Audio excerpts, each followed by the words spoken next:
Hey guys, welcome back. BDCKR here. We're back with Season 8, Episode 33 of our weekly Q&A videos. Bit of a break last week for different stuff, but we're back on it.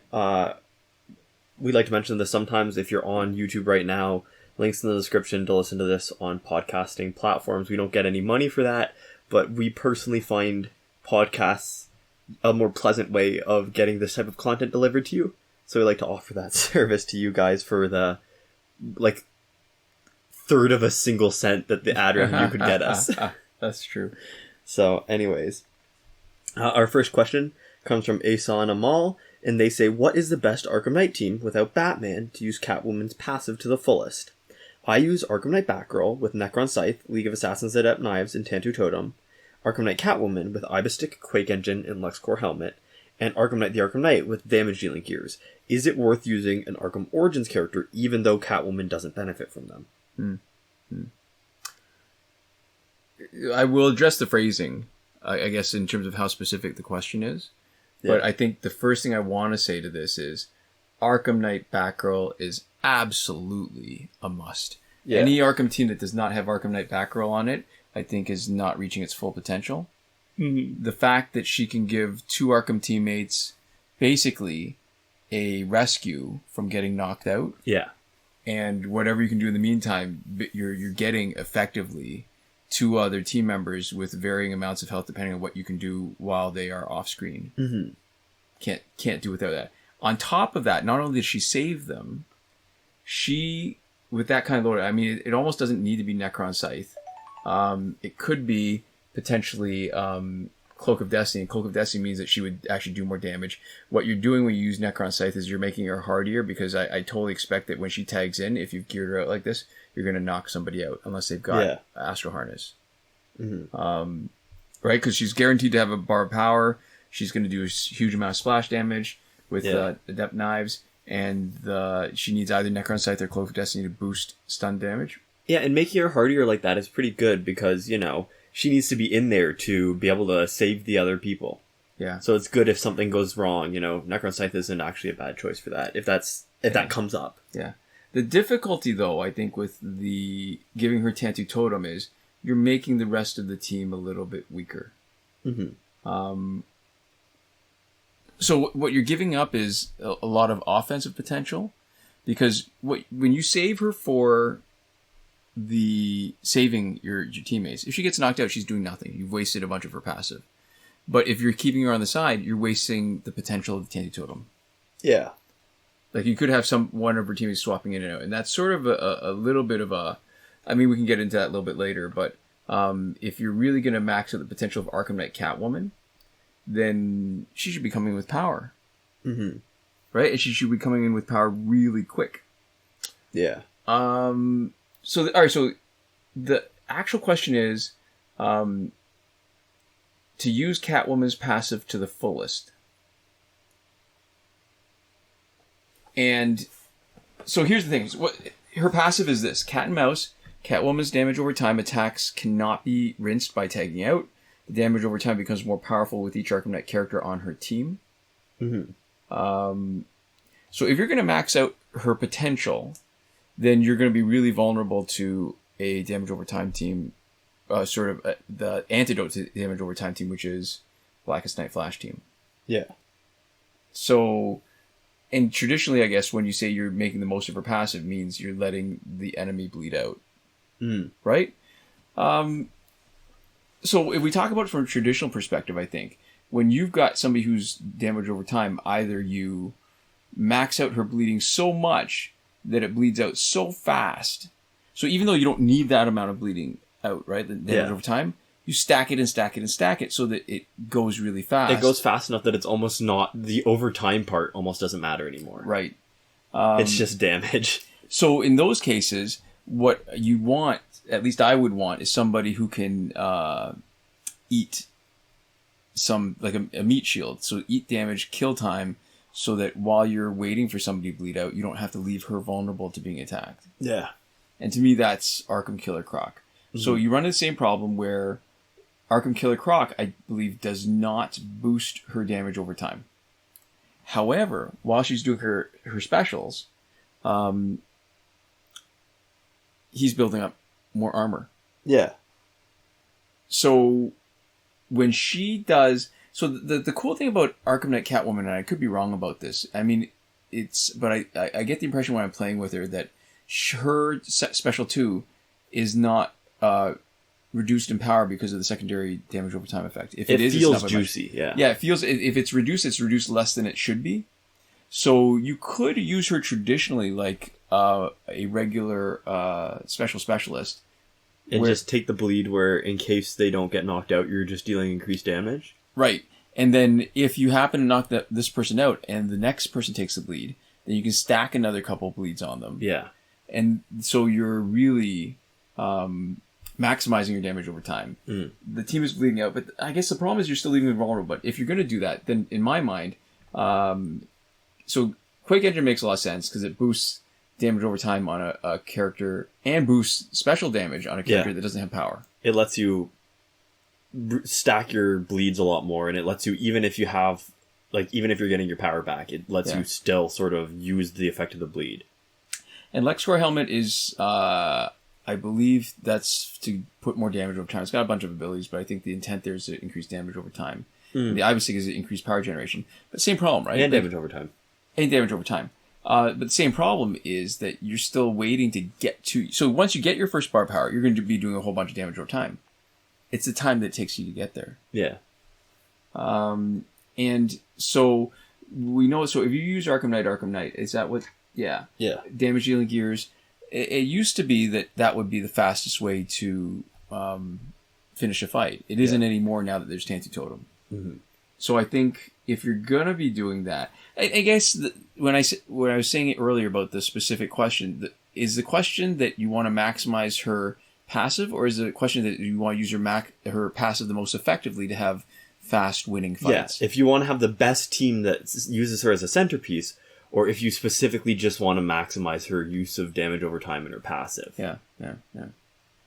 So in my mind, I mean, I think we've done this before. If I can find it, I'll dig around for a link to our video where we used Arkham Knight Catwoman, and we did try to make the most of her passive, but it was not Arkham Knight that was most effective. I think it was really just Catwoman. Mm-hmm. Arkham Knight Batgirl basically gives you a second Catwoman. Yeah. And what you need to do is just survive long enough so that Arkham Knight Batgirl builds up a bar of power without having to waste Tantu Totem on her. Like, you can use her in... you can use her to leave her on the side. You bring her in only if you need her, and if you need to bring her in temporarily to build up a little bit of power, you're still not using up. I guess part of me is I'm still wrapping my head around the idea that that somehow you have a team that has a backup character that has either Tantu Totem or Master's Death card. Yeah. It just seems like such a waste. Mm-hmm. And I guess part of my mind is short-circuiting around that. I'm trying to think, what am I saying? What am I even trying to plan with this team? And really, if you have them, I don't think you can get away with having a team that's going to be fast unless your main specialist has Tantu Totem Master's Death card. And what you're seeing on the screen is an exception. And we've talked about the loadout, even though we haven't had the video that talks about it in detail. This particular team, we've got two specialists. Mm-hmm. So it makes sense to split those. But when you've got only one specialist, like this team, you've got Arkham Knight Batgirl, who is on the bench. Yeah. Arkham Knight, who's basic damage dealer. I can't really endorse a team that doesn't have Tantu Totem on your main damage dealer. Yeah. There we go. Our next comment comes from Yang Cheyenne, and they say, do you guys ever think of creating a Discord server for your subscribers? Because if next time you do a giveaway, it would be much easier to contact. Also, if anyone want team advice for his current roster and gear setup, everyone could discuss there. So, we generally don't, and there's a couple reasons. First reason is neither of us really want to moderate a Discord.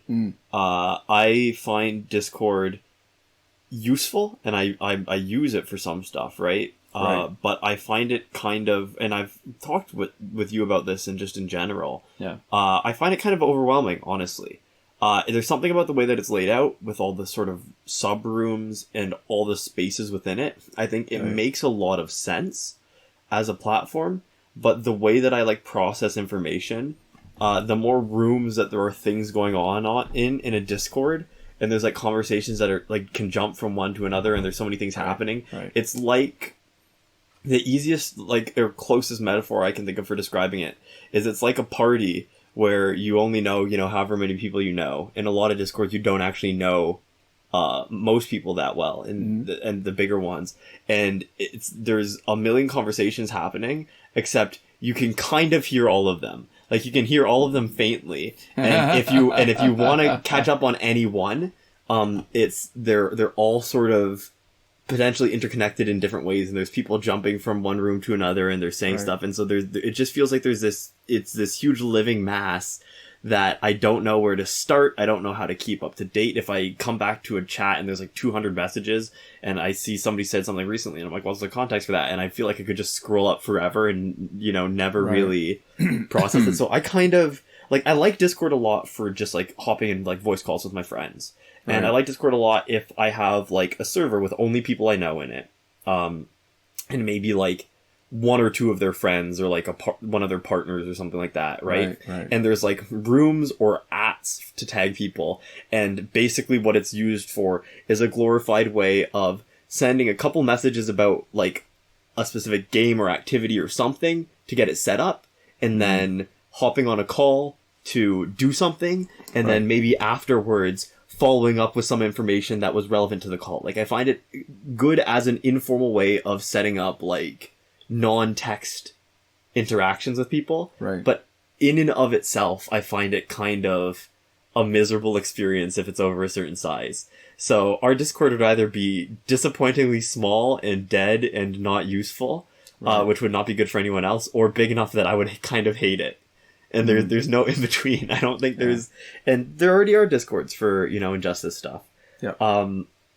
And, if people have questions, it might be harder to get the same amount of engagement and discussion. It's harder to have a quick back and forth in our YouTube comments. Right. But, it's good for engagement, I guess. Yeah. So I guess 2 points. And one is we have some sort of tangential experience with how difficult it is to monitor Discord and the trouble you can get into if you're not right on top of stuff. Yeah. And the point I want to discuss is the way I come at Discords. I don't participate in many, really just one. Yeah. And you're right. It can be overwhelming because there's so much going on. But the point I always come back to is, because maybe it's where I'm coming from, is it's the old forums. Yeah. And it feels like, I know it does other things really well that forums don't do, but the part that I interact with, it feels like it's a forum, but without any threads. You've got all the rooms, but then aren't the those kind of like organized. threads?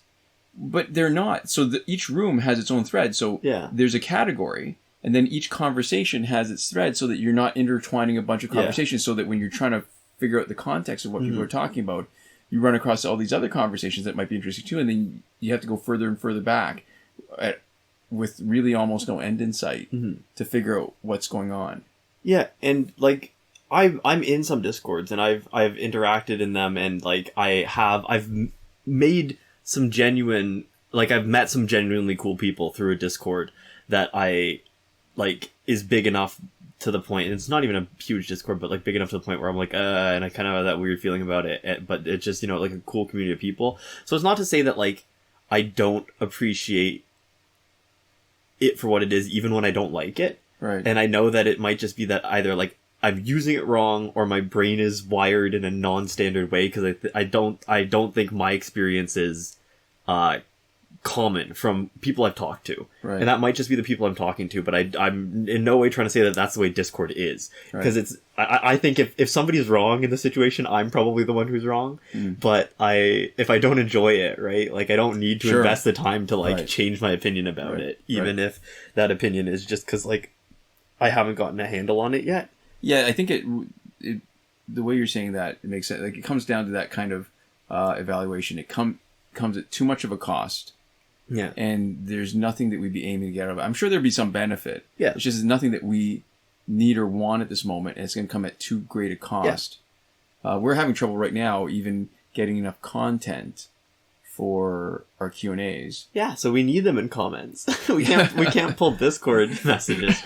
No, but yeah, so that's kind of the long and the short of it, is why we don't have that. It's weird because, like, you know, for people who make content, right? I don't know.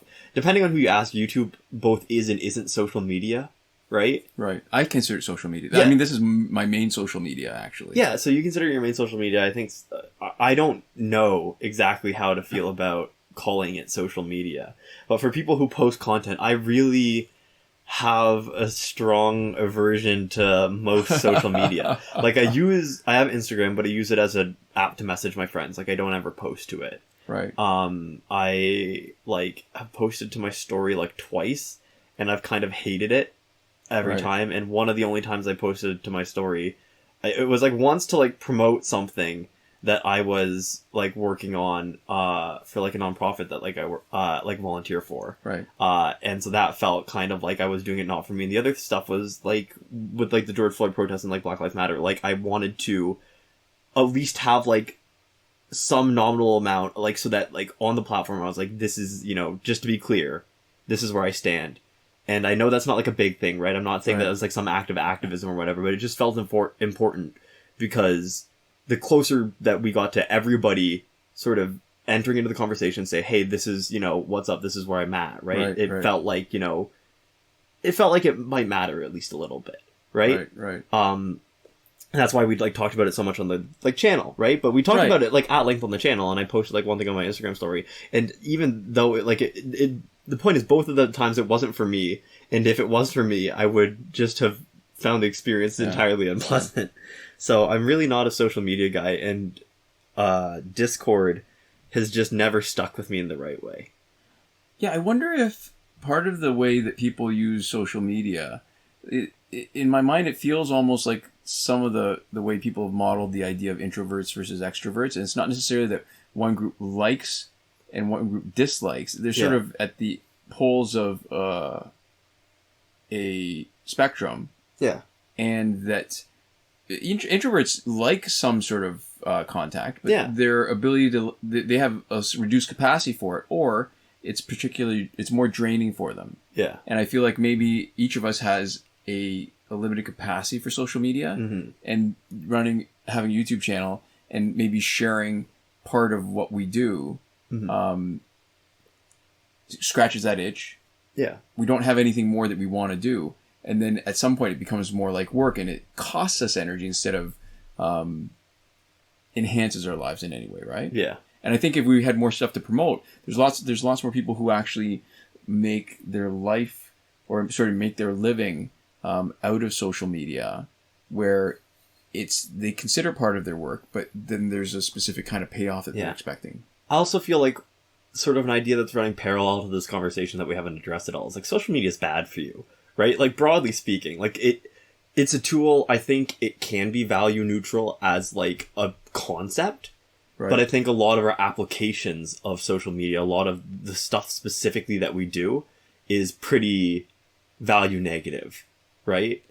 And not like across the board. I think there's good and bad, but like just the like curating, like, a specific like positive version of yourself to put forward in that all that social comparison, right? There's like sort of the idea of like doom scrolling and all that stuff, right? I think, you know, the impact of social media on this generation's mental health too, as like a broad rule of thumb, like there's a lot of like negatives, and that wasn't the point I was making here at all. I was making like a personal, because I do still spend a lot of time on social media, right? Like I do spend a lot of time like watching YouTube and like on Instagram and like messaging friends and stuff, right? But I don't know, and you know, some people adjust to it, and again, like none of this is say like Discord is like bad as a platform. Although I know there is a lot of like Discord slander generally with like public Discords about how there's like, it's just like not always the healthiest space, right? Online, but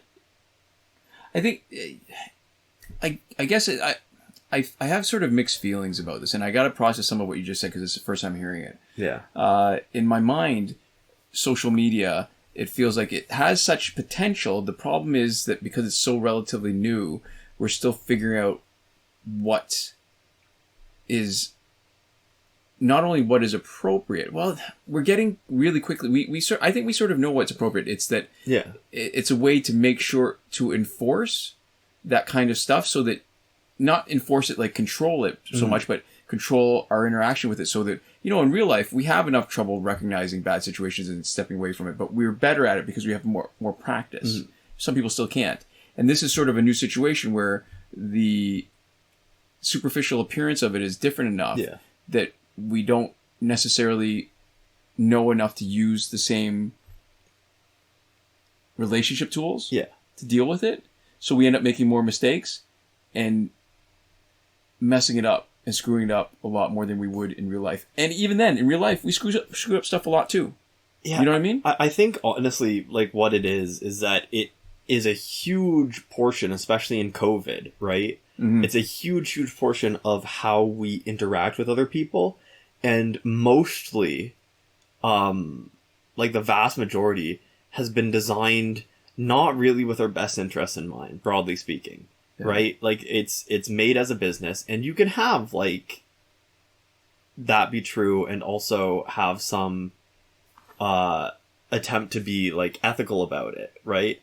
But, like, if we look at, like, the big ones, we talk about, like, Facebook and Instagram, which are both owned, like, Instagram is owned by Facebook, right? Right. Who are both operated by, like, Mark Zuckerberg, and their platforms, like, their business model was move fast and break things, right? Which is not a careful and considered approach to... Well, that was their motto. I don't know whether that's necessarily what they do, though. Like, you know, some people do catchy phrases.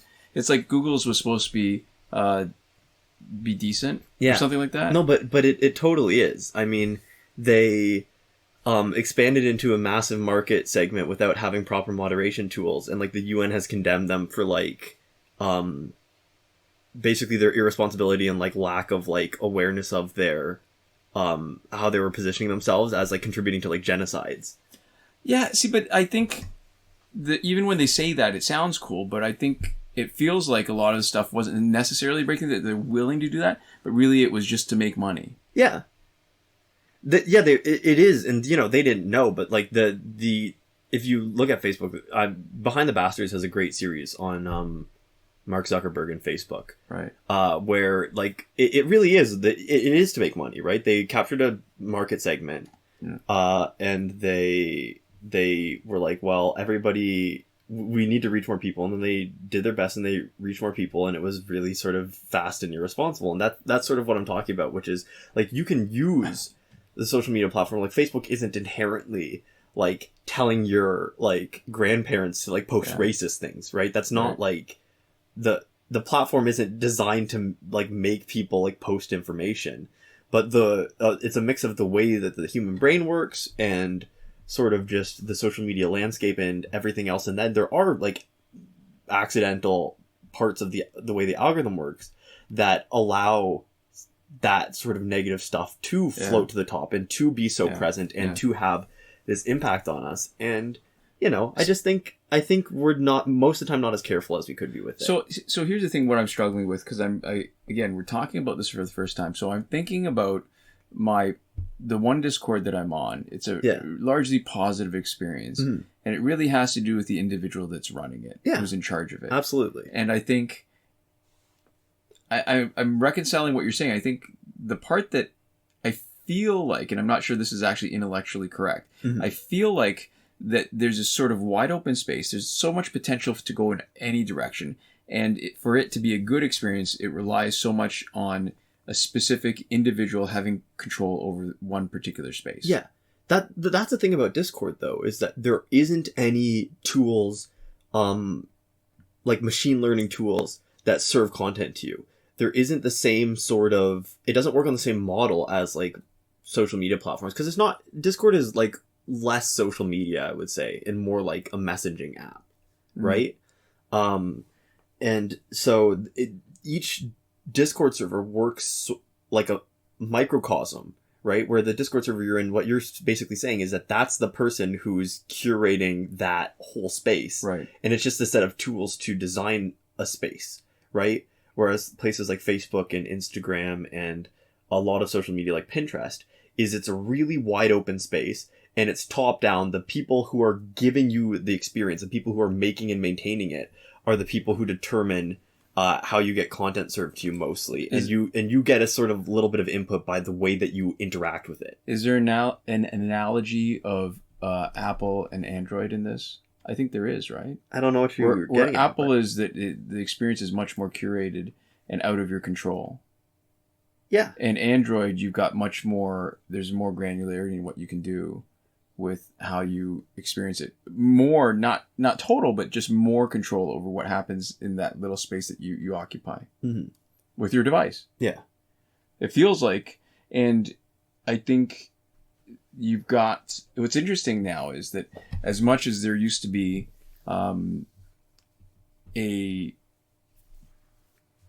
whether it's earned or unearned, perspective of Apple as being, I mean, years ago, right? That it was a smaller part of the market, that it was somehow better, that there was all this, I don't know what do you call it? Like positive connotation associated with it. And I think a lot of that's gone. Like a lot of it's been burnt by how much people are starting to recognize, except for the real like hardcore fanboys, how much Apple is really taking advantage of the users. Yeah. And walling in, like whether we were talking about the Play Store or their hardware or their repair policies, like stuff like that, right? Yeah, there's sort of aspects of it that are they've really curated the user experience. But past that, they've restricted a lot of other things sort of outside that, and they've narrowed sort of the possibility space for what you can do with it. And in a lot of ways that they're doing it, it's not actually with the user's best interest in mind. Right. One thing, after having built my computer and researching stuff and like having more of sort of an understanding of what mattered to me on my computer, though, one thing I will say for Apple is that there are some ways that they've tailored the user experience that I didn't realize the ways that they were providing value. And there was like big realizations when I first really started caring about keyboards, when my friend sold me his old mechanical keyboard for $20. Yeah. And I was like, wow, this is really good. And I was getting sort of my peripherals, and I realized how important just basically like speaker, monitor, keyboard, mouse were, because like that's every way you interact with your computer when you're not like pulling its guts out or doing something. Right. And I realized that Apple has always had really nice laptop keyboards. They're responsive, they're clicky, they feel solid. They've had high resolution, rich color monitors, right? And the other thing that I have that you're really got converted on too is solid state hard drives, right? I had one, it was incredible. You have put one in machines where they're now, like, if you were to sell them now, the hard drive would be worth probably more than the laptop. And even if you were looking at getting them both new, like a full like 25% of the like total cost of the machine is now the hard drive. Oh yeah, I've as I've gone along, like stuff that I used to try to save money on, I realized that they come at a cost, right? Like quality of life, not like overall life, but in terms of using the computer, right? It's refreshed a lot of old machines. It's improved the performance, the zippiness. And Apple had used solid state hard drives for a long time before in all of their machines and their laptops, right? For a long time, like years and years before you would see any consumer Windows laptop come with built-in solid state. And I think switching from an HDD to a solid state myself and feeling how much better it felt to use everything and how much nicer it sort of just made the experience, the way that it just sort of polished off one of the sharp edges of dealing with computers. I think we really, like, it can't be overstated how much those little changes made people feel nice using their laptop. Having a nice responsive keyboard, a nice screen, it just works a little bit better because of that solid state hard drive. And I think for people who don't know technology and don't understand their experience, right? Like what's contributing to what, for people who haven't looked into it, they would use an Apple and it would just feel better, and it would just be a little bit better for everything they used it for. And I think that actually did provide a lot of value. And I think one of the things that's happening now is that the way technology is, I don't think Apple has innovated a huge amount. And I think other premium Windows laptops are able to do those things now. You can get laptops with nicer keyboards. You can get solid state hard drives on your laptop. Yeah. You can get good screens, and there's Apple's still doing some stuff that's really interesting. They have the function bar at the top of them in the newer ones, where on the actual keyboard itself they've got a touch screen, and it's a contextually changing monitor or little screen in and of itself. So if you're on a word processor app, there's a highlight button, there's a whatever, there's a text size thing, and it's you get a toolbar built into it. That's really cool. Yeah. And so I think for they have lost, I think, a lot of core people's respect, but I think it actually is, when you look into it, there is a lot to be said for those little things that they do that really make your experience smoother. And it's never been worth the price point for me, and I'm not a fan of Apple, but I think, I do sort of respect when I look at what they're doing. It was pretty smart. Right. And I think they did do a good job of, making it feel like it was worth the money, even if to me it never was. Right. Yeah.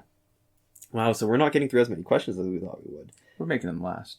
Yeah. So maybe we can squeeze one more before this footage, because this is basically 5 ultimates. Yeah. So Lazy Takamine or Lazy Takamine, let us know if you want us to pronounce it right. That's a brand of guitar. Is it? Okay. Yeah. They say, what's a good substitute for New 52 Wonder Woman? I don't have her direct promotions unlocked yet, and she's not promoted high enough to be replaced with Batman and Aquaman. Short answer, nobody. Yeah. Her passive is irreplaceable, which means, if it's, you need to build your team with a different strategy. If you're not going to have her, if you're not going to use her, because who's going to be your specialist? Is it Batman? Aquaman? Is it going to be her replacement? Low level, you can use her to power up her teammates, but you could do that with Suicide Squad Harley Quinn, because the main advantage of New 52's Wonder Woman over Suicide Squad Harley Quinn for powering up is, when you're doing it with New 52 Wonder Woman, you're doing a bunch of damage at the same time. Yeah. And with Harley Quinn, you're not doing much damage. So if you take New 52 Wonder Woman and all of a sudden make her much lower level than everybody else, you're doing special twos. You're doing some damage, but not nearly enough to make her your main damage dealer. So you can't replace her and still actually get the same effect. So if she's the weakest on your team, she's just killing time. Yeah. And then I guess if you're going to do that, Suicide Squad Harley Quinn works. Nobody else that you could replace her with could both generate power and still finish the fight at the same time.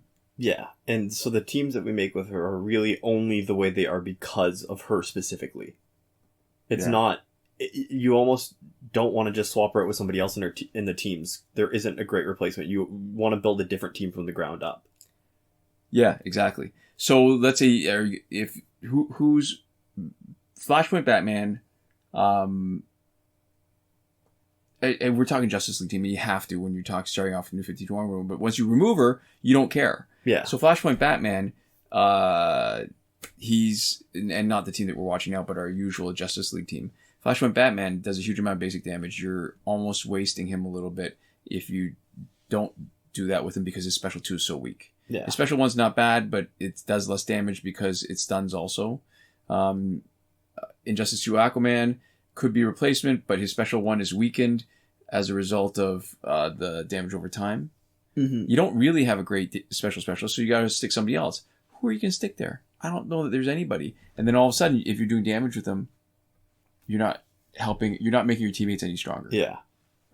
Yeah, so, because no matter who you got, right, there's a good team that you can build with them. There's whatever your best team for synergy, right? In this case, you don't want to have a team with a hole in it that you can't really fill with anybody else properly. Yeah. I think the common mistake with this kind of question is that if you look at the team that's been optimized to take advantage of everybody on the team, once you say, well, who can I replace this person with? A lot of times the answer is nobody.